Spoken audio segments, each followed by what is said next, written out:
Being the smartest person in the room feels like an advantage, and for a long time it is.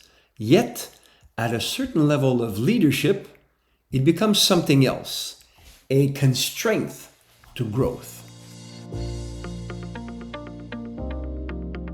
I was speaking with a CEO who had built his company through sharp thinking and strong decision making, perhaps like you. He was quick, insightful, always had the answer, well, most of the time anyways. And that's exactly why the company grew. He was on the ball. Yet, as the organization expanded, something began to shift. His team started relying on him more and more. Decisions slowed down. Then, a big one. Initiative decreased. And he said something that stood out. I feel like everything still has to go through me. If you feel that, listen up. Here's what thoughtful leaders eventually discover. The strength that creates success at one level often becomes the limitation at the next level. Being the smartest person in the room creates speed, clarity, and control, which sounds really good, right?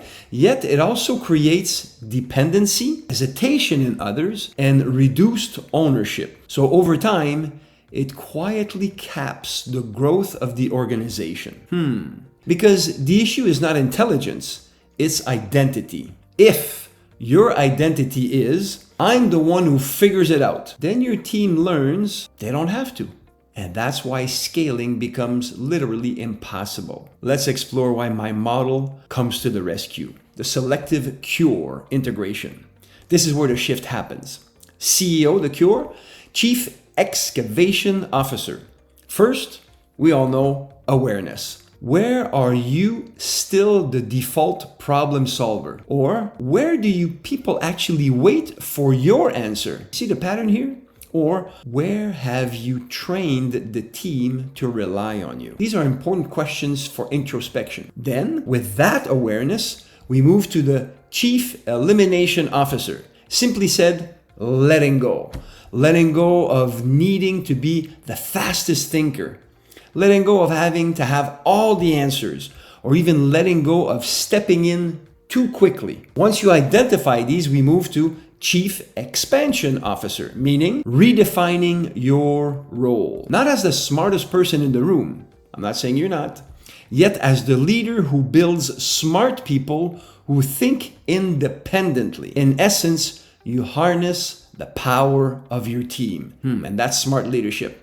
Because scaling is not about having all the answers. It's about creating an environment where answers emerge without you.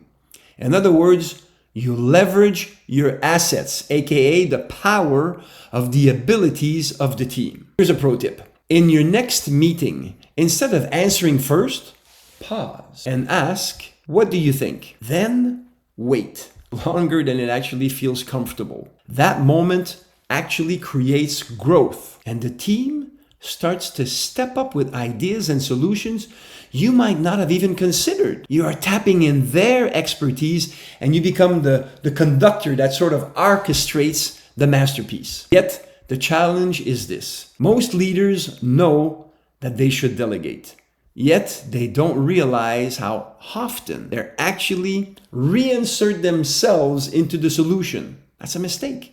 And that's where growth slows down. Not because of the team, because of the pattern. Let's put it into action now. Here's your integration assignment this week. Notice one moment where you would normally step in with the answer. Once you realize that, don't. Instead, create space and observe what happens. Your team starts to step up. That's awesome. Now, being the smartest person in the room is not the goal. Building a room where others think at high level, that's leadership.